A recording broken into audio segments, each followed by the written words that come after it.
नमस्कार, स्वागत है आप सभी का मेरे YouTube channel maths with Dharmesh पे। जैसे कि आपको लेसन्स एक घंटे की अब क्लासेस आपको मिल रही हैं। अब बारी है प्रैक्टिस सेट की।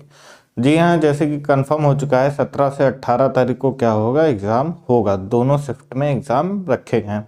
लगभग 47 लाख कुछ बच्चा एग्ज़ाम में बैठेगा। इसका कहने का मतलब ये है कि जो भी फॉर्म पड़े थे, 50 लाख फॉर्म पड़े थे, जिसमें से 47 लाख फॉर्म एक्सेप्ट हुए। मान लीजिए मोटा मोटा 45 लाख बच्चे एग्ज़ाम में बैठेंगे ही बैठेंगे। 12 लाख भी छोड़ देंगे तब भी 45 लाख बैठेंगे। 60,000 वैकेंसियों पे आपका कंपटीशन सीधे सीधे 45 लाख बच्चों पे है। तैयारी ज़बरदस्त कर दीजिए। आपके लिए प्रैक्टिस सेशन शुरू कर दिया गया है। पहला प्रैक्टिस सेट, अब आप लोग जानते हैं डिजिटल बोर्ड नहीं है तो मैनुअली आपको ऐसे ही क्लास मिलेगी। सारे क्वेश्चन आपको कराए जाएंगे, प्रीवियस ईयर के भी प्रैक्टिस सेट में और नए भी। ये जो मैं आज करवा रहा हूँ ये 27 जनवरी 2019 शिफ्ट 1 का पेपर है। मैथ के जितने क्वेश्चन आए थे वो सब मैं यहाँ पे करवाऊंगा। केवल मैथ के 19 क्वेश्चन आए थे, मैथ के 19 के 19 मैं आपको यहाँ करवाऊंगा। 19 से 20 क्वेश्चन ही रहने वाले होंगे अब की भी, क्योंकि न्यूमेरिकल एबिलिटी मेंटल एबिलिटी एक ही में आता है। तो 19 से 20 क्वेश्चन मेंटल एबिलिटी के न्यूमेरिकल एबिलिटी के रहेंगे, उसके बाद मेंटल एबिलिटी के रहेंगे। वो आप जानते हैं रीजनिंग का पोर्शन है। मैथ में 19 से 20 क्वेश्चन कराए गए हैं जो कि सारे मैं आपको करवाऊंगा। ठीक, बहुत ही अच्छे से उनका जो तरीका है, उनके जो मेथड है, इससे क्या होगा, सारे चैप्टर्स का आपका रिवीजन भी हो जाएगा, साथ साथ आपको कुछ और नई ट्रिक्स जानने के भी मौके मिलेंगे। आप लोग खुद जानते हैं कि सिलेबस किसी भी हाल में पॉसिबल नहीं है पूरा करना। मान लीजिए आप एक दिन में 2-3 घंटे मैथ लगाते हैं, 2-3 घंटे मैथ लगाते हैं, उसके बाद आप एक ही चैप्टर लगा पाएंगे और एक दिन में एक चैप्टर खत्म कर पढ़ना नामुमकिन है। एक चैप्टर में कम से कम 1 हफ्ता लगता है। कायदे से अगर आप मैथ पढ़ रहे हैं तो एक चैप्टर में 1 हफ्ता आपको लग जाएगा मैथ लगाने में, ये मेरी गारंटी है। अब कायदे से नहीं पढ़ रहे हैं, हवाई फायर मार रहे हैं, तो आपको ज़्यादा टाइम लगे। इसलिए ज़्यादा से ज़्यादा कोशिश करिए, एसटी दीजिए, प्रैक्टिस सेट लगाइए, ताकि आपको सबका रिवीजन हो सके। यहाँ पे जो मैं करवाऊँगा उसमें चीज़ें भी आपको बताऊँगा, सबकी सब पॉसिबिलिटी। सारे के सारे जो थे वो मैं अपने मोबाइल पे क्वेश्चंस लेके आया हूँ। जितने भी प्रैक्टिस सेट आए हुए थे सबके सब क्वेश्चंस मेरे पास नोट हैं। सबकी पीडीएफ मैंने बना के रखी हुई है। समझ में आ रहा है?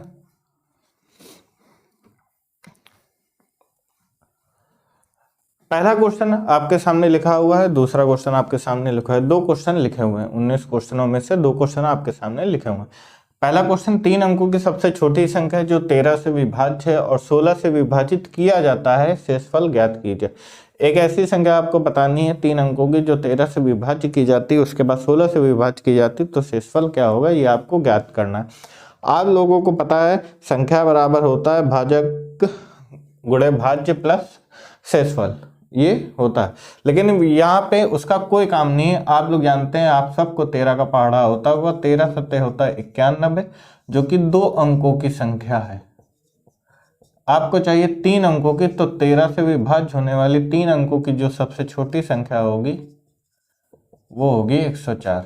13 अट्ठे 104, 3 अंकों की सबसे छोटी संख्या। समझ में आ रहा है? जो 13 से विभाज्य।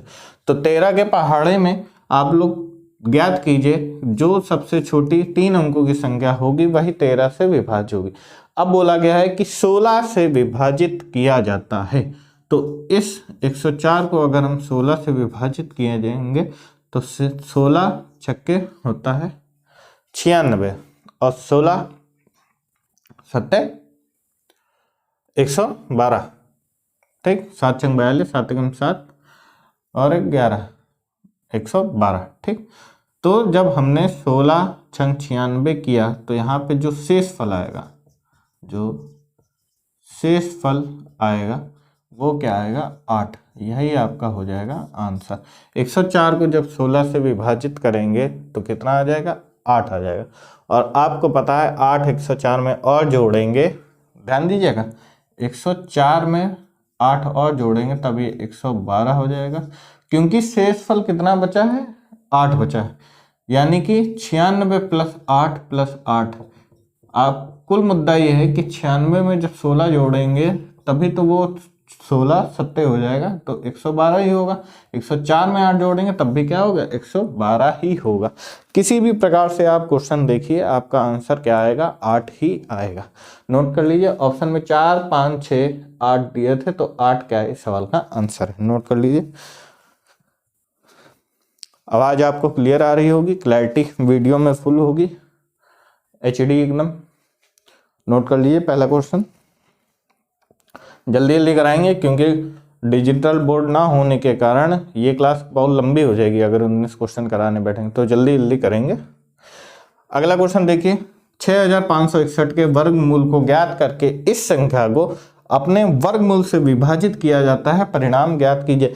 इसमें बहुत से बच्चों की ये शिकायत थी, जब भी पेपर हुआ था तब भी मैं पढ़ाता था, तब थोड़ी छोटी कोचिंग में पढ़ाता था, ऑनलाइन में नहीं पढ़ाता था। ये शिकायत थी कि इसमें बच्चों ने क्या गलती की कि इसकी लैंग्वेज को नहीं समझ पाए। इस संख्या को अपने वर्गमूल से विभाजित किया जाता है, ये बच्चे नहीं समझ पाए। अब देखिए 6561, कायदे से आप लोग जानते होंगे कि स्क्वायर जब किसी का नंबर किया जाता है तो या तो 1 का स्क्वायर लास्ट में 1 आता है, या तो 9 का स्क्वायर लास्ट में 1 आता है। और कोई ऐसा नंबर नहीं है कि जिसके इकाई अंक में 1 आ सके, केवल 1 और 9, 9 नियम 81, या तो 1 होगा। तो आपको अच्छे से पता है, अगर इसको विभाजित एलसीएम मेथड से जो लोग कर रहे हैं उनके लिए मैं बता रहा हूं, मेरे को तो पता ही है कि इसका स्क्वायर है। 3 3 के आप पेयर बनाइए, 2 2 के, सॉरी, ठीक। तो ये 9 9 9 9, ओके। ध्यान से देखिए, 81 गुणे 81, 9 नियम 81, 81 गुणे 9, 9 एकम 9, 9 अट्ठे 72 गुणे 9, 81, 9 दूनी 18, 16, 9 से 63, 2 65। समझ में आ गया? यानी ये 81 गुणे 81 का क्या है, वर्गमूल है। 6561 किसका वर्गमूल है, 81 गुणे 81 का। अब ध्यान से समझिएगा, 6561 हमने कहा कितने 3 हैं, 1 2 3 4 5 6 7 8, 3 की पावर 8 के क्या है, वर्गमूल है, स्क्वायर रूट है, ठीक। अब ये यहाँ पे जो बचेगा वो 81 बचेगा, क्योंकि ये किसका स्क्वायर रूट है, 81 का है। यहाँ पे बच जाएगा 3 की पावर 4, 1/2 करेंगे, 3 की पावर क्या बच जाएगा, 4 बच जाएगा। यानी कि ये 3 का 3, 3 3 9, 9 3 27, 27 3 81, यानी यहाँ पे क्या आ जाएगा, 81 आ जाएगा। समझ में आ रहा है? आपने बिल्कुल सही समझ लिया, यानी कि ये किसका स्क्वायर रूट होगा, 81 का होगा। अब इस क्वेश्चन पे ध्यान दीजिए, बहुत ध्यान से, कि वर्गमूल को ज्ञात करके, वर्गमूल आपने ज्ञात कर लिया, क्या आएगा, 81 आएगा। इसको अब रफ कर देते हैं, ठीक, इसकी कोई जरूरत नहीं। वर्गमूल आपने ज्ञात किया, कितना आएगा, 81 आएगा, ठीक।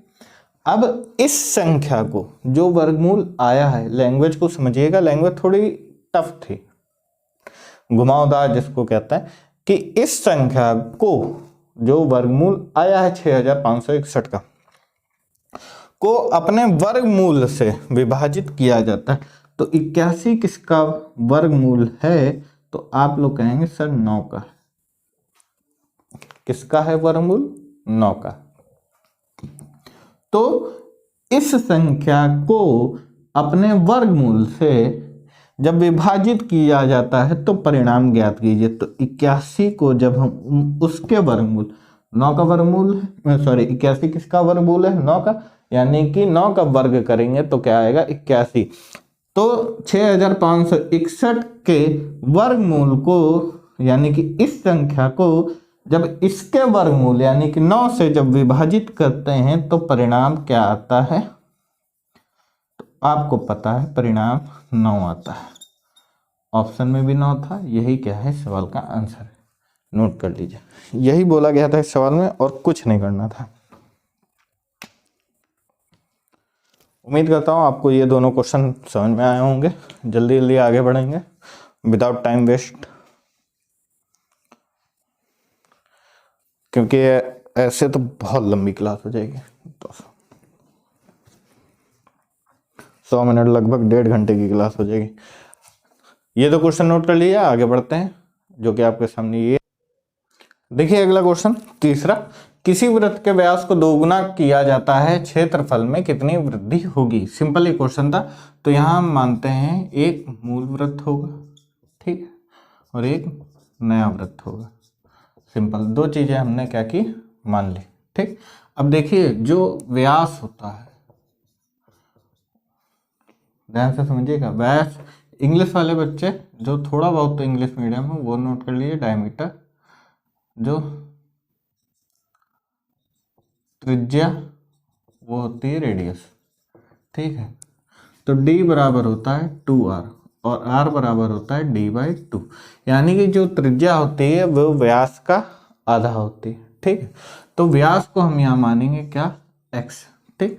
तो मूल वृत्त के लिए जब वृत्त का सीधे फॉर्मूला लगाना है क्षेत्रफल का, तब हम सीधे जो त्रिज्या निकालेंगे r निकालेंगे, वो x बटे क्या हो जाएगी, 2 हो जाएगी। ये मूल वृत्त के लिए, मूल वृत्त के लिए, ठीक, ध्यान से समझिएगा।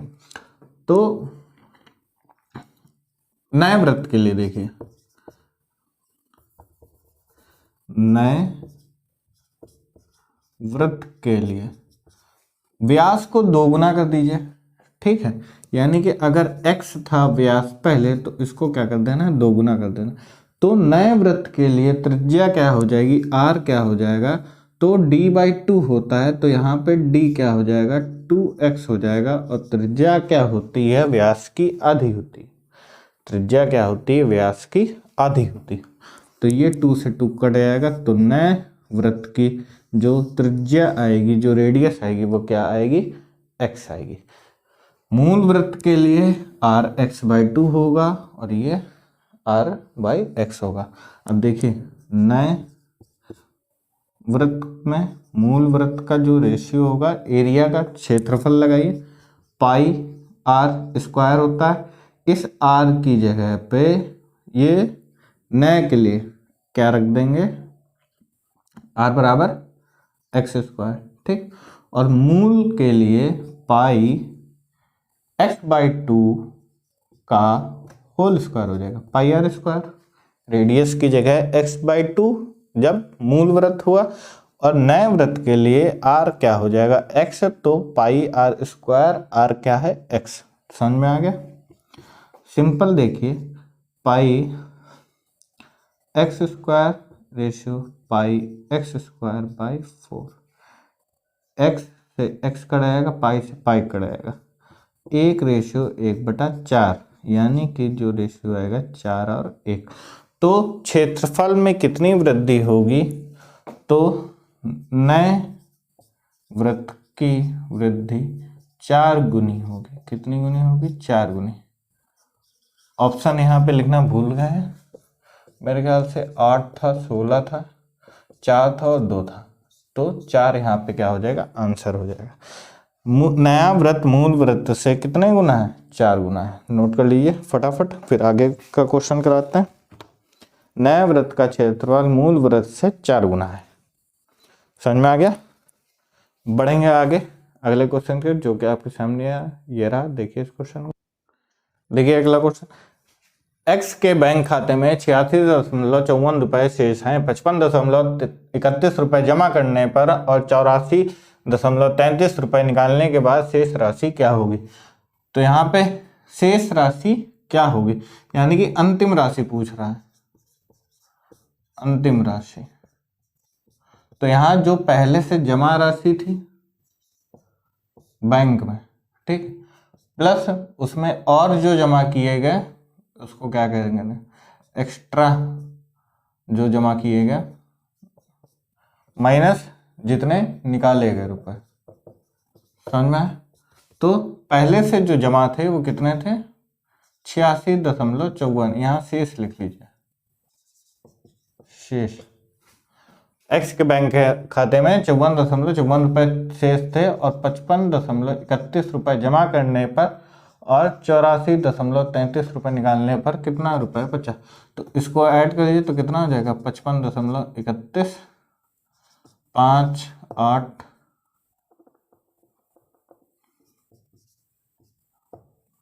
माइनस 84.33। 5 में से 3 गया 2, 8 में से 3 गया 5,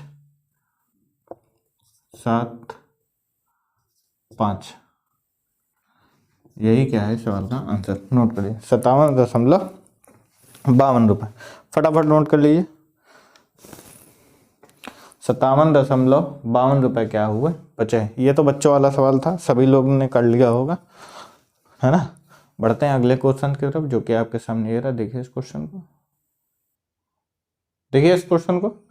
एक संख्या को 3003 से गुणा किया जाता है, फिर 7, 11 और 13 के लघुत्तम समापवर्त द्वारा विभाजित किया जाता है और फिर स्वयं इसके ही द्वारा विभाजित किया जाता है। परिणाम ज्ञात कीजिए। इसमें जो ऑप्शन थे 1, 3, 9, 12, बहुत से बच्चों का आंसर 1 आया था। बहुत से बच्चों का क्या, जब मैंने इस सवाल को पहली बार लगाया था तो मेरा भी आंसर भी कितना आया था, 1 ही आया था। अचंभव होने की जरूरत नहीं है, लेकिन मैं आपको बताऊंगा कि क्यों 1 नहीं होगा। ध्यान दीजिए, एक संख्या को 3003 से गुणा कर दिया जाता है तो वो संख्या हम मानते हैं क्या थी, x थी, जिससे क्या किया गया, गुणा किया गया। ठीक, वो संख्या क्या है, x है। अब सिंपल है, 7, 11 और 13 का जो एलसीएम होगा, लघुत्तम समापवर्त होगा, वो आप जानते हैं 11 3 33, 11 एकम 11 और 3 गुणे 7,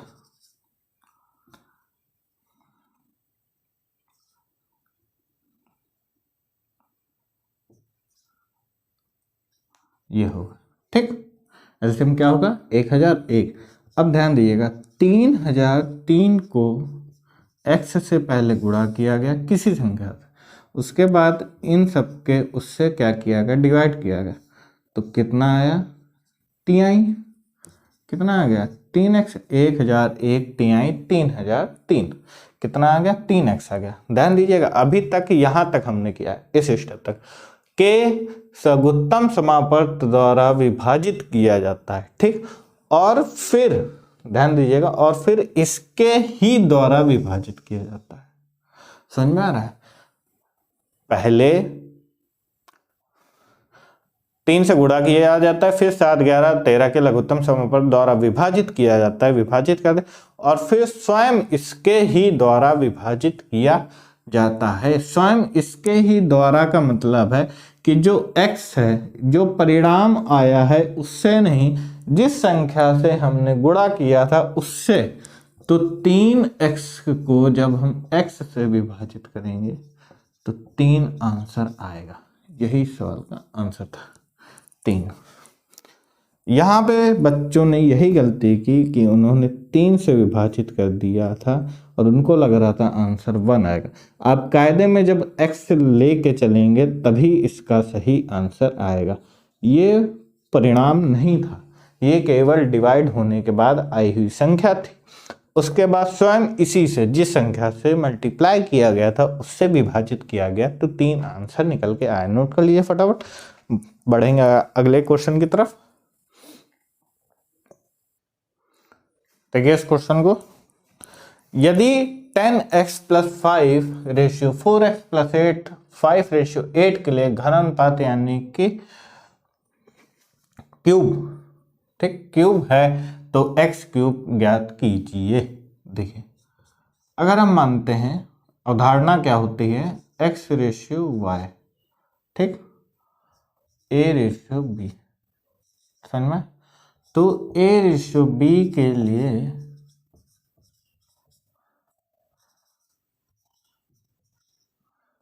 घनानुपात जो होगा वो क्या होगा, इसको ऐसे अब मान लीजिए लिख लेते हैं। ठीक, तो a क्यूब और क्या होगा, b क्यूब होगा।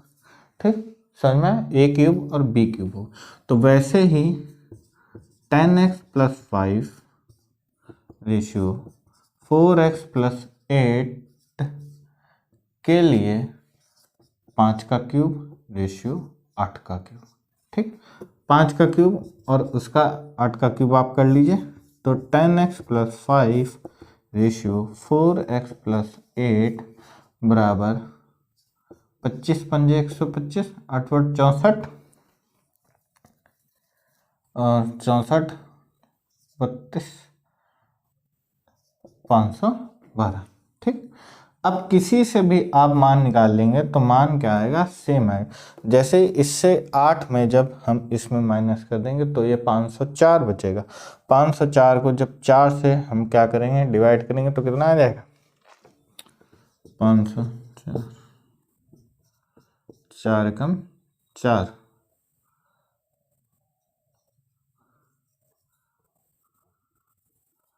4 एकम 4, 4 दूनी 8, 4 छंग 24। समझ में आया? और वैसे ही जब हम इसमें 10x प्लस 5 बराबर 125 लेंगे तो 10x बराबर 120, 5 माइनस हो जाएगा, x बराबर 120 बटे 10 यानी कि कितना आएगा, 12।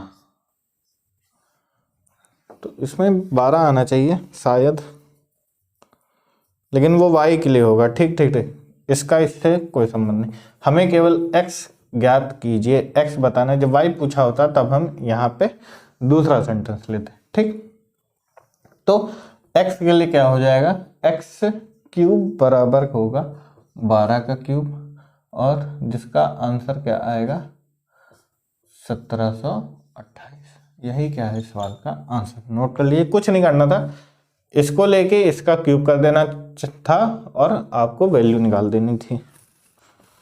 ये क्वेश्चन बल्कि मेरे को y, उसमें y होना चाहिए था, मेरे को ऐसा लग रहा था कि 442 है, सॉरी, आंसर सेम आएगा। सॉरी बच्चों, 42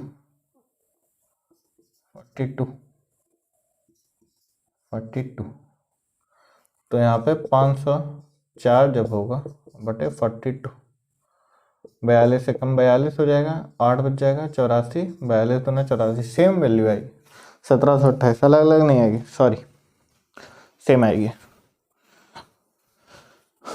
अब क्वेश्चन सही है, यदि 10x plus 5 ratio 42x plus 8 5 और 8 के लिए घन अनुपात हैं तो x क्यूब ज्ञात कीजिए, जिसका आंसर क्या आएगा, 1728 आएगा। नोट कर लीजिए फटाफट।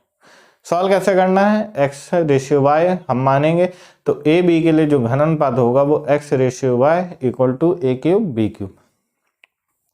वैसे ये 10x plus 5 ratio 42x plus 8 के लिए 5 क्यूब और 8 क्यूब का घन अनुपात होगा। 10x प्लस 5 किसी पे भी रख के आप सॉल्व कर दीजिए, 125 लेके 42x प्लस 8 का मान 512 रख के आप सॉल्व कर दीजिए, आंसर आपका आ जाएगा। बढ़ते हैं अगले सवाल की तरफ।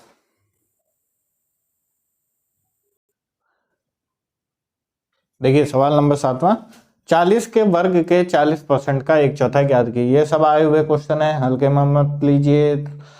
27 जनवरी शिफ्ट 1 2019। तो 40 का वर्ग जब हम करेंगे 4 चौक 1600। ठीक, अब 1600 का 40% का 1/4 हमें करना है। ठीक, ध्यान दीजिएगा, परसेंटेज लगा ली, तो 1600 का 40% या फिर 1/4 को आप लिख सकते हैं 25%, ऐसे भी निकाल सकते हैं। दूसरा 1600 का जो 40% होता है, ध्यान दीजिएगा 40% जो होता है वो होता है 20 दूना 20 50, 2/5 होता है, और ये 25%, 1/4 निकालना था तो आप ऐसे भी कर सकते हैं। ठीक, तो ये 5 चौक 20 हो जाएगा, 20 अट्ठे 160, 80 आ जाएगा, और 2 अट्ठे 160। यही क्या है सवाल का आंसर। वरना 1600 का 40% अलग अलग निकाल लीजिए, 640, और उसका 1/4, तो 4 एकम 4 बचा 2, 4 छंग 24, 160। हर तरीके से आंसर क्या आएगा बच्चों, 160 आएगा। नोट कर लो फटाफट, नोट कर लो फटाफट। ऐसे ही मेहनत करते रहिए, ऐसे ही आगे बढ़ते रहिए, तुरंत प्रैक्टिस सेट बहुत लगाइए। प्रीवियस ईयर के क्वेश्चन सेट जो भी आप लोगों को सस्ता पड़े और कम टाइम के लिए अच्छा लगे, उसका आप लोग प्रैक्टिस सेट लेके लगा डालिए तुरंत। Practice makes the man perfect and a perfect man exist in this world, not a imperfect man. Okay, everybody wants a perfect man. Okay, कभी हिंदी में चर्चा करेंगे इस पर। हो गया, चलिए बढ़ते हैं अगले क्वेश्चन की तरफ, जो कि आपके सामने ये रहा। देखो बेटा, अगला क्वेश्चन, यदि विक्रय मूल्य को 3 गुना किया जाए तो लाभ 5 गुना हो जाता है। लाभ ज्ञात कीजिए। लाभ परसेंटेज बेसिकली ज्ञात करना है। क्वेश्चन में केवल आपको लिखा मिला है लाभ ज्ञात कीजिए। ऑप्शन से आपको पता चलेगा कि परसेंटेज निकालना है। ये तो हालत है पेपर बनाने वालों की। ठीक, समझिए। लाभ यानी कि प्रॉफिट बराबर होता है एसपी माइनस सीपी, विक्रय मूल्य माइनस क्रय मूल्य। समझ में आ रहा है? अगर मैंने 100 की चीज खरीदी है और 150 में बेची है, यानी कि विक्रय की है, तो लाभ मेरा क्या होगा? विक्रय में से मैं क्रय माइनस करूंगा, लाभ निकल आएगा। ठीक, ये तो फॉर्मूला हुआ। यहीं पे देख लीजिए, सीपी बराबर क्या हो जाएगा? SP minus profit. सीपी इधर आ गया, प्रॉफिट उधर चला गया। ठीक, अब विक्रय मूल्य को 3 गुना किया जाए, ठीक, और 3 गुना किया जाए तो लाभ 5 गुना हो जाता है। लाभ 5 गुना हो गया। ठीक, कब? जब विक्रय मूल्य को 3 गुना किया जाता है। ठीक, तब सीपी बराबर क्या हो जाएगा? तो 3 एसपी माइनस 5 प्रॉफिट। कोई दिक्कत है यहाँ तक? अब सीपी बराबर सीपी है तो एसपी माइनस प्रॉफिट बराबर 3 एसपी माइनस 5 प्रॉफिट। ये इक्वेशन क्या हो गई? बराबर हो गए। अब यहाँ से आप उलट फेर कर दीजिए, यहाँ बचेगा 4 प्रॉफिट बराबर 2 एसपी। एसपी बच्चे जो प्रॉफिट आ जाएगा वो 4/2, यानी कि 2 एसपी है, 1 प्रॉफिट है, तो सीपी कितना निकल के आएगा? 1। क्लियर?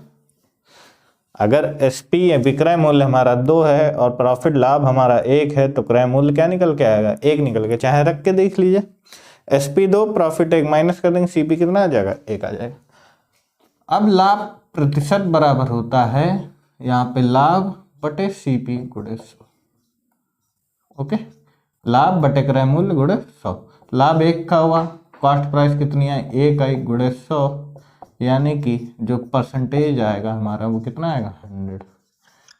यही क्या है सवाल का आंसर। नोट कर लीजिए, बढ़ते हैं अगले क्वेश्चन की तरफ। कुछ भी नहीं था इस क्वेश्चन में, सिर्फ हमको ये खेल समझना था, प्रॉफिट बराबर, बस।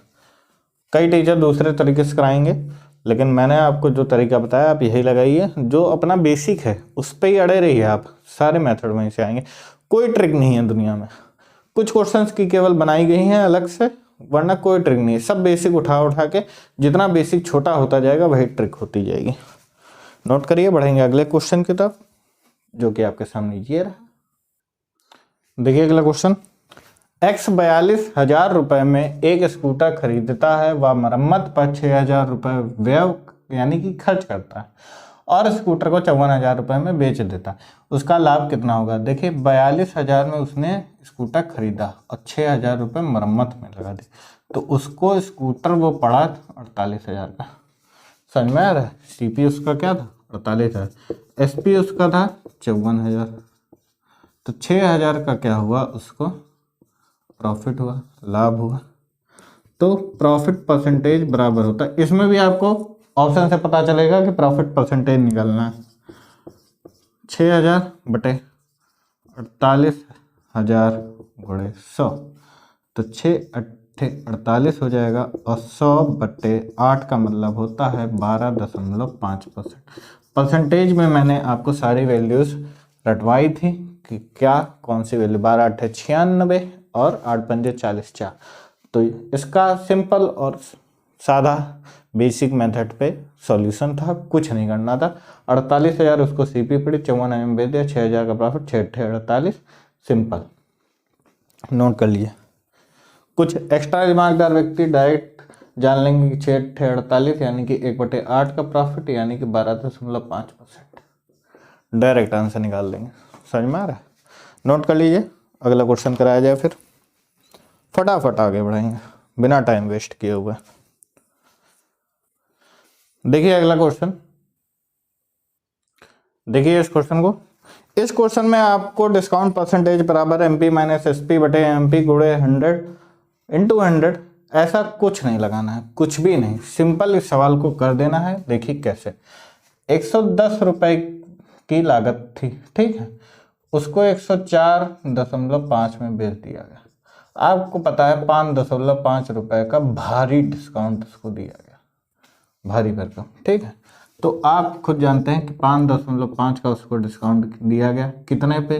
110 रुपए है भाई। डिस्काउंट परसेंटेज बराबर, बोलिए, MP माइनस SP बटे MP मार्केट प्राइस और इंटू 100।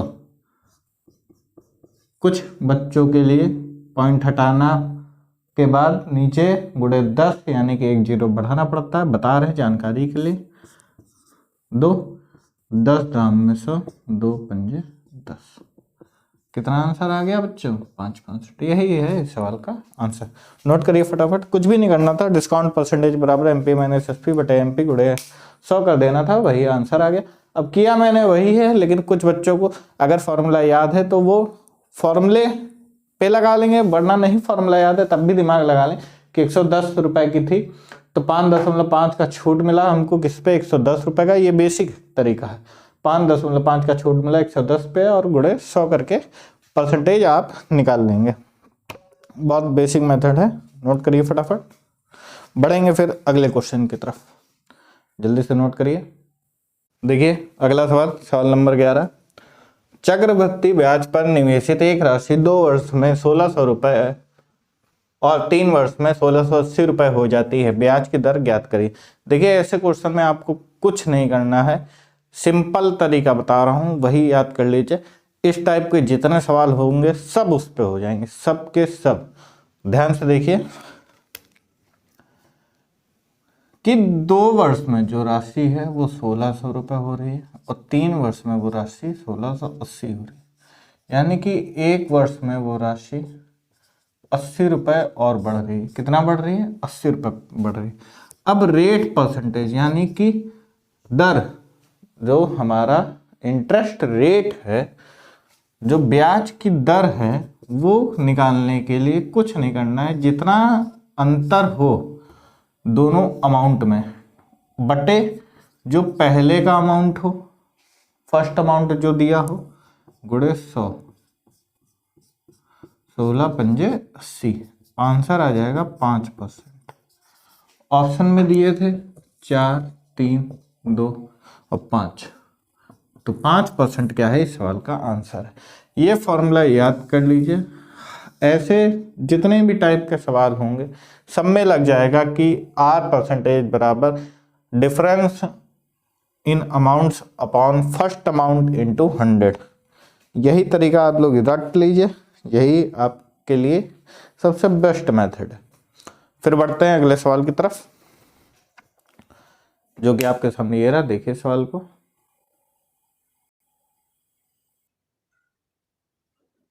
देखिए अगला क्वेश्चन। 1 वर्ष में 4% प्रति वर्ष चक्रवृद्धि ब्याज पर निवेशित 25,000 रुपए की राशि अर्धवार्षिक रूप से समायोजित होने पर कितनी हो जाएगी? आप लोग जानते हैं कि SI में जो इंटरेस्ट रेट रहता है वो पूरा रहता है, यानी कि साधारण ब्याज पर। लेकिन जब चक्रवृद्धि ब्याज पर हम बात करेंगे तो अगर 1 वर्ष में 4% रेट है और वो अर्धवार्षिक समायोजित हो रहा है तो वो कितना हो जाएगा? उसका आधा हो जाएगा, 2%। और चक्रवृद्धि ब्याज फिर 6 महीने पे लगेगा। तो आपको एक तरीका बताया था चक्रवृद्धि ब्याज निकालने का, कि लाइन खींच लीजिए। अब अर्धवार्षिक क्योंकि समायोजित हो रहा है तो 1 वर्ष में 6 महीने के कितने बनेंगे? 2। तो ऐसा समझ लीजिए कि ये 2 वर्ष के लिए ही बनेगा। जैसा हम 2 वर्ष के लिए चक्रवृद्धि ब्याज निकालते हैं वैसा ही 6 महीने 1 साल के लिए ही निकालेंगे। 1 लाइन, 2 लाइन, 3 लाइन, ये होता था चक्रवृद्धि ब्याज के लिए 3 साल के लिए, अब 25,000 क्या था, अमाउंट था, रेट हो गया 2% यानी कि 1/50, 50 पंजे 250, 500 आ गया पहले साल का, या फिर कह लीजिए कि फर्स्ट 6 मंथ का जो इंटरेस्ट है वो आया 500 फर्स्ट मंथ। ये 2 6 मंथ के ग्राफ बनेंगे, ठीक है, 2 6 मंथ, तो फर्स्ट 6 मंथ का 500, अगले 6 मंथ का फिर से आप जानते हैं सेम रहेगा, उसके बाद जो नेक्स्ट आएगा वो फिर 500 का 1/50 हो जाएगा यानी कि 10। तो टोटल जो हमारा इंटरेस्ट है वो कितना हो गया, 1010। तो 25,000 प्लस 1010 यानी कि 26,010। यही क्या है सवाल का आंसर, आपको ऑप्शन में मिलेगा, नोट कर लीजिए फटाफट, 26,010 रुपये। तरीका आप लोगों को चक्रवृद्धि ब्याज, SICI, वो तो टाइम सोचिए कम है और मेरे पास डिजिटल बोर्ड नहीं है, वरना आपको ऐसी झक्कास क्लास देता मैं कि आप लोग विश्वास नहीं करते कि ऐसे भी तरीके, ऐसे भी मेथड हो सकते हैं CI को सॉल्व करने के। जी हाँ, डिस्काउंट में बच्चों को थोड़ी बहुत दिक्कत होती है, CI में थोड़ी बहुत होती है, और नंबर सिस्टम तो मान लीजिए बड़ा बहुत है वो, है ना, तो उसमें तो दिक्कत होना स्वाभाविक बात है, वरना CI में ऐसी कोई समझ लीजिए दिक्कत का सामना आप लोगों को करना नहीं पड़ता अगर मैं पढ़ा देता। बस समय का थोड़ा पाबंद है, नोट कर लीजिए फटाफट।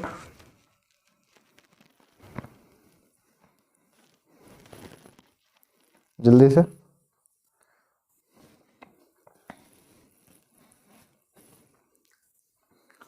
चलिए देखिए सवाल नंबर 13वां।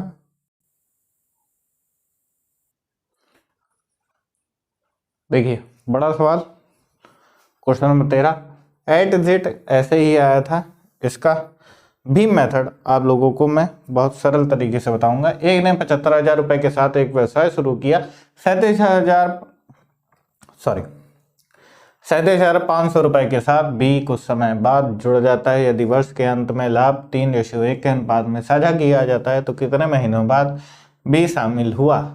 37,500 रुपए के साथ B भी आ गया। अब देखिए आप लोगों को पता है, जिसने भी पार्टनरशिप चैप्टर पढ़ा होगा, कि अमाउंट इनटू टाइम या फिर A1T1 ratio A2T2 equal P1P2, amount into time, amount into time into P1 into P2 यानी कि प्रॉफिट रेशियो प्रॉफिट 2, ठीक। तो अमाउंट यहाँ पे है 75,000। अब B तो शुरुआत से शामिल था तो वो पूरे 12 महीनों के लिए शामिल होगा, जो A तो पूरे साल के लिए शामिल होगा। B ने क्या किया, 37,500 रुपए के साथ कुछ समय बाद आया, तो वो कुछ समय बाद क्या था, X और प्रॉफिट 3:1 में विभाजित हो गया। आप लोगों को पता है 37,500 दूना 75,000, तो 24 इस रेशियो को हटा के बटे X लिख लीजिए और 3:1, 3 8 24, तो X का मान कितना आ गया, 8। कितना आ गया, 8। अब आप लोग कहेंगे कि सर ऑप्शन में तो 8 था ही नहीं, कि X में अगर 8 रख देंगे तो 8 के बाद ही वो शामिल हो जाएगा। ऐसा नहीं होता, जितनी वैल्यू आती है उसको हम 12 से क्या कर देते हैं, माइनस कर देते हैं। यानी कि क्योंकि हमसे पूछा जाता है कितने महीनों बाद वो आया, तो 4 महीनों बाद आया, रहा कितने के लिए, तो 8 महीने के लिए रहा, तब ये सही रहेगा। लेकिन हमसे क्योंकि सवाल में पूछा गया है तो कितने महीनों बाद भी शामिल हुआ, तो आपको पता है 12 माइनस 8, 4 महीनों बाद B शामिल हुआ। अब 4 महीनों बाद जब वो B शामिल हुआ तो जाहिर सी बात है वो कितने मंथ तक रहा होगा, अपना इन्वेस्टमेंट लेके 8 महीने तक रहा होगा, सिंपल। तो X का मान 8 निकालने के बाद अगर सवाल में पूछा गया कि कितने महीनों बाद, तो आप 12 से उसको माइनस जरूर करिए, आपका आंसर आ जाएगा। अगर ये पूछा गया है कि इन्वेस्टमेंट B ने कितने महीनों के लिए लगाई, तो X का बराबर 8, वही आपका क्या हो जाता, आंसर हो जाता है, यानी कि 8 महीने। नोट कर लीजिए फटाफट।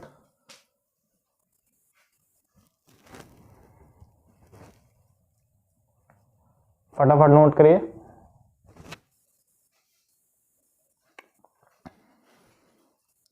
देखिए सवाल नंबर 14। देखिए बेहतरीन सवाल।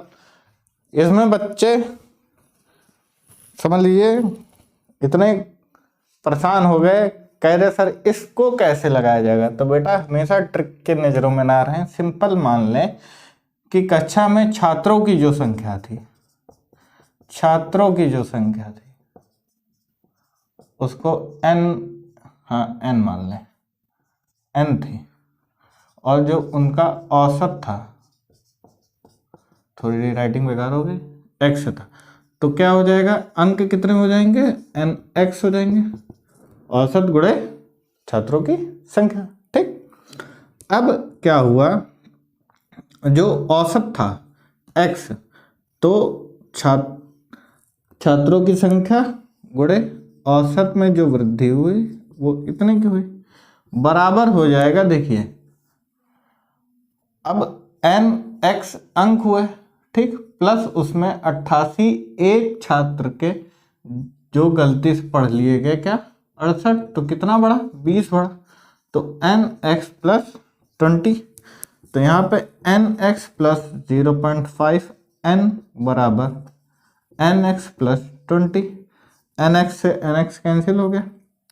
अब यहाँ पे 20 और n बराबर हो जाएगा 20/0.5 यानी कि 40। हाँ, छात्रों की संख्या हमने कितनी निकाल दी, 40। यही क्या है सवाल का आंसर, नोट कर लीजिए, कुछ नहीं करना था। कभी कभार बेसिक लगाएंगे तो जल्दी सवाल आ जाएगा। इसमें ट्रिक लगाने बैठेंगे तो थोड़ी कैलकुलेशन लेंदी हो जाएगी। इससे बढ़िया इसी 3 लाइन को फॉलो करिए, आंसर आ जाएगा। आपको पता है जैसे बैट्समैन वाले जो सवाल कराए गए थे, एवरेज आप जाइए देखिए वीडियोस, उसमें बैट्समैन में जैसे मैंने कराया था तो वही सेम मेथड इसमें लगा दिया। नंबर ऑफ रन्स उसमें थे, इसमें क्या था, मार्क्स हैं, एक बच्चे के मार्क्स कितना बढ़ जाएगा, औसत 20 बढ़ेगा। अब 20 बढ़ेगा तो क्या था, nx प्लस 0.5, n बराबर 40 है। नोट कर लीजिए।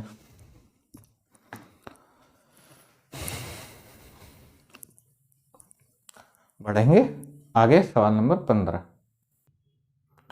देखिए सवाल नंबर 15, ए बी की तुलना में 2 गुना कुशल है जो सी की तुलना में 3 गुना कुशल है। यदि सी अकेले कार्य को 30 दिन में पूरा कर सकता है तो वे तीनों दिन में, तो वे कितने दिनों में एक साथ कार्य पूरा कर सकते हैं। सिंपल आपको मैंने बताया था कि नंबर ऑफ डेज बराबर तो टोटल वर्क अपॉन एफिशिएंसी, ठीक है।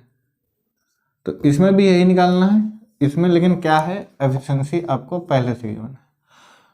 सी से आप लीजिए कि सी की तुलना में 3 गुना कुशल है कौन, ए बी की तुलना में 2 गुना कुशल है, ए बी की तुलना में 2 गुना कुशल है जो सी की तुलना में 3 गुना कुशल है। इसको सीधे 6 मानो, ठीक है, और 3 2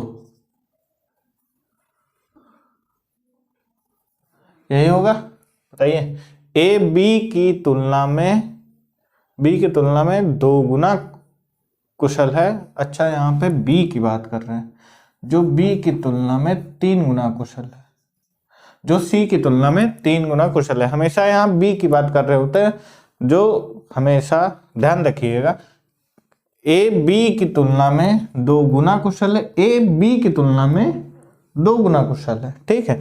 जो कि सी की तुलना में, जो यहाँ पे जो बात कर रहा है वो किसकी कर रहा है, बी की बात कर रहा है, जो सी की तुलना में 3 गुना ज्यादा कुशल। अब सी उस काम को 30 दिनों में पूरा करते हैं, तो number of days total work अगर हम निकाल लें तो कितना आ जाएगा, 30 आ जाएगा। तो इस 30 को तीनों लोग मिलकर कितने दिन में करें, तो नंबर ऑफ डेज बराबर होता है टोटल वर्क कितना है, 30 है, 6 3 9 1 10, आंसर आ जाएगा 3 दिन में। यही है इस सवाल का आंसर। और ये मत समझिए कि मनगढ़ंत सर ने ये टाइप बना दिया है, ये इसको कोई भी गलत नहीं कर सकता। None guys in the world would say that this method is wrong. Okay, बस यहाँ पे यही गलती हो जाती है, ये जो लिखा होता है इसको बच्चे नहीं समझ पाते हैं कि ए बी की तुलना में 2 गुना कुशल है। ए बी की तुलना में 2 गुना कुशल है, जो यानी बी सी की तुलना में 3 गुना कुशल है। बस ये यहाँ पे ध्यान रखने की जरूरत है। बढ़ेंगे आगे, सवाल नंबर 16। 3 सवाल और, कायदे में तो 4 सवाल, लेकिन 16 नंबर सवाल आपके सामने ये रहा। सबसे सरल सवाल जो पेपर में आया था, एक हवाई जहाज 4 घंटे में 250 किलोमीटर प्रति घंटा की गति से निश्चित दूरी तय करता है, तो आपको पता है कि वो डिस्टेंस क्या हो जाएगी, स्पीड इंटू टाइम लगा देंगे, तो 4 इंटू 250 यानी कि 1000। अब इस 1000 के लिए उसकी स्पीड क्या होगी, तो आपको पता है 1 घंटे 40 मिनट का मतलब है 60 और 40 100 मिनट। इस मिनट को आवर में चेंज करने के लिए 60 से हम डिवाइड करेंगे, जो कि कहाँ चला जाएगा, ऊपर चला जाएगा। ओके, तो स्पीड क्या हो गई, 600 किलोमीटर प्रति घंटा। यही क्या है आंसर। इसमें ऑप्शन भी देने की आप लोगों को जरूरत नहीं थी, नोट कर लीजिए, नोट करिए फटाफट। सवाल नंबर 17 देखिए, स्पीड टाइम एंड डिस्टेंस का ये सवाल आप लोगों को मैंने पहले 2 जो लेक्चर हैं उसमें आप लोगों को मैंने बताया है कि कैसे करना। अब 1 घंटे में अगर 45 किलोमीटर ठहराव को छोड़कर, यानी कि रुक रुक के बस नहीं चल रही है, तो एक बस 1 घंटे में 45 किलोमीटर दूरी तय करती है, यानी कि उसकी स्पीड क्या होगी, 45 किलोमीटर प्रति घंटा। ये तो अंडरस्टूड है, बोलो भाई। 1 घंटे में अगर कोई गाड़ी 45 किलोमीटर जा रही है, तो वो कितनी स्पीड से जा रही है, 45 किलोमीटर प्रति घंटा। अगर रुक रुक के 1 घंटे में जा रही है, तो भी इसकी स्पीड क्या होगी, 36 किलोमीटर प्रति घंटा। ठीक, अब इसका मैंने आप लोगों से कहा था कि एलसीएम ले लीजिएगा। एलसीएम आ जाएगा 180, ये हो जाएगा गुणे 4, ये हो जाएगा गुणे 5, यानी कि 1 घंटे का क्या है यहाँ पे एक्स्ट्रा टाइम है, किस पे, 5 पे 60 मिनट का। 5 आवर उसको लग रहे हैं, कब, जब 1 घंटे का एक्स्ट्रा टाइम कब लग रहा है, जब वो 5 घंटे ट्रैवल कर रहा है। तो 1 घंटे में वो 12 पंजे 60, 12 मिनट गाड़ी रुकती होगी। 1 आवर में कितनी देर गाड़ी रुकेगी, 12 मिनट। वरना आप लोगों को फॉर्मूला बताया था S1 माइनस S2 बटे S1 गुणे 60 मिनट के लिए। तो S1 आप लोगों को पता है 45 माइनस 36 बटे 36 और गुणे 60। आवर को मिनट में चेंज करने के लिए 60, तो 9 बटे 36 और गुणे 60, तो 9 चौक 36 45 आ गया बटे S1 है ना, S1 स्पीड 1 12 मिनट, तब भी क्या आ जाएगा आंसर, कितना आएगा, 12 मिनट। नोट कर लीजिए फटाफट। स्पीड टाइम एंड डिस्टेंस का चैप्टर देखिए जाके। जो बच्चे आज से जुड़े हैं उनको बता दूं कि मैंने speed time and distance start किया है, उसमें आप लोग देखिए जाके, ये सवाल मैंने कराया है, समझाया है बहुत ही अच्छे तरीके से, आप लोगों को एकदम मजा आ जाएगी। आप लोग देखिए सवाल नंबर 18 जो कि आपके सामने है। देखिए अगला सवाल, एक आयत की लंबाई और चौड़ाई का अनुपात 6:5 है और इसका क्षेत्रफल 6750 सेंटीमीटर स्क्वायर है। आयत की चौड़ाई और क्षेत्रफल का अनुपात ज्ञात कीजिए। आपको पता है आयत रेक्टेंगल, लंबाई और चौड़ाई क्या होती है, आपस में बराबर होती है। तो क्षेत्रफल जो होता है वो क्या होता है, L इंटू बी, जो कि दिया है 6750 सेंटीमीटर स्क्वायर।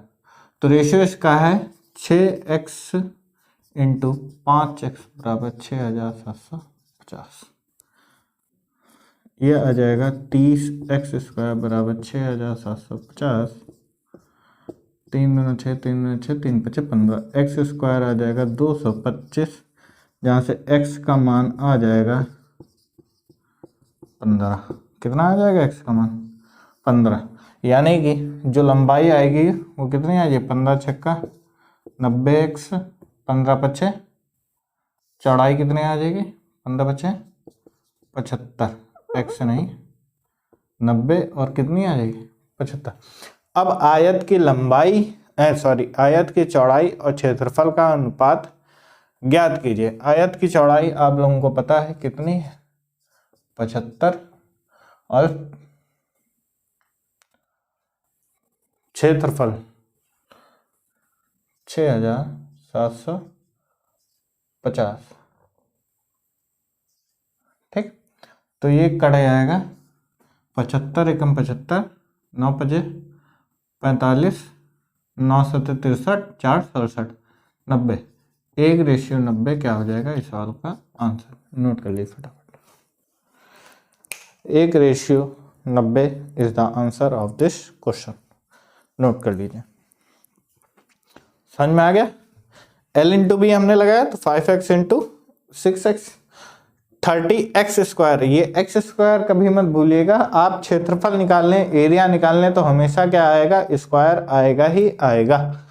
तो x स्क्वायर का मान 225, x का मान 15, 15 छक्का 90, लंबाई आ गई 90, 15 पचे 75, चौड़ाई आ गई 75, 75 का रेशियो एरिया से 6750, 9 टाइम्स जाएगा, 1:90 क्या आ जाएगा आंसर। नोट करिए। बढ़ते हैं आज के आखिरी सवाल की तरफ और 19 सवाल इस प्रैक्टिस। देखिए सवाल, 11 द्वारा विभाजित सबसे छोटी 4 अंकों की संख्या के अंकों के योग और 13 द्वारा विभाजित सबसे छोटी 4 अंकों की संख्या के अंकों का योग का गुणनफल ज्ञात कीजिए। आप लोगों को पता है कि 11 द्वारा विभाजित 4 अंकों की सबसे छोटी संख्या होती है ये 1001, 11 99, एक बचेगा और कट जाएगा। और 13 से भी विभाजित होने वाली 4 अंकों की सबसे छोटी संख्या होती है 1001। 13 सत्ते 91, बचा 9, 13 सत्ते 91। यहाँ आता है आपका 91, यहाँ आता है आपका 77। ठीक, 11 99, एक बचा, 11 एकम 11, 13 सत्ते 91, 9 बचा, 13 सत्ते 91। क्या कहते हैं हिंदी में, विभाजित करने पे, ठीक है, इंग्लिश में डिवाइड करने पे। ठीक, अब इसके जो अंकों का योग है प्लस लगा देंगे बीच में, तो आप जानते हैं कितना है 2, और इसके भी अंकों का योग कितना आएगा 2 आएगा। अब बोला गया है कि इन अंकों के योग का गुणनफल ज्ञात कीजिए।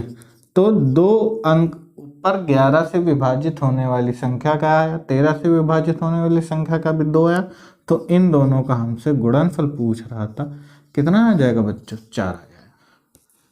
यही है सवाल का आंसर। नोट कर लीजिए फटाफट। ये था आज के प्रैक्टिस बैच नंबर 1 के बैच का आखिरी सवाल। 19 सवाल आए थे इस पेपर में मैथ के। 19 के 19 आप लोगों को करा दिए गए हैं, बहुत ही अच्छे तरीके से कराए गए हैं। सारी ट्रिक उम्मीद है आप लोगों को पसंद आई होंगी, सारे सवाल अच्छे लगे होंगे। जिन्होंने भी प्रैक्टिस सेट नहीं लगाना शुरू किया, लगाना शुरू कर दीजिए, टाइम बहुत कम बचा है। सरकार 11, 17 और 18 को पेपर करा के ही रहेगी, इस उम्मीद में मत रहिए कि पेपर की डेट आगे बढ़ जाएगी, इस उम्मीद में बिल्कुल मत रहिए। आप लोग अपनी पढ़ाई निरंतर चालू रखिए, अपना तैयारी बना के रखिए। अगर कैंसिल हो गई चलो अच्छी बात है, नहीं कैंसिल हुई तो आप लोग पेपर देने को एकदम तैयार रहिए। आपका कंपटीशन लगभग 35 लाख बच्चों से तो होगा ही होगा। अगर 47 लाख फॉर्म एक्सेप्ट हुए हैं, अब 10 लाख बच्चे 12 लाख नहीं कह सकते पेपर देने नहीं जाएंगे, लेकिन एक उम्मीद आंकड़ा लगाया जाता है 35 से 40 लाख बच्चों के बीच में आपका कंपटीशन है 60,000 वैकेंसियों पे। तो इसलिए अपनी पढ़ाई बहुत ही मजबूत रखिए, कट ऑफ आई जाएगी। EWS, OBC, SC, ST जो भी है सब अपनी तैयारी एकदम मजबूत रखिए, पढ़ते रहिए निरंतर। मिलेंगे आपसे अपने आने वाले प्रैक्टिस सेटों में, तब तक के लिए नमस्कार, जय हिंद। वीडियो को लाइक शेयर और सब्सक्राइब जरूर करिए।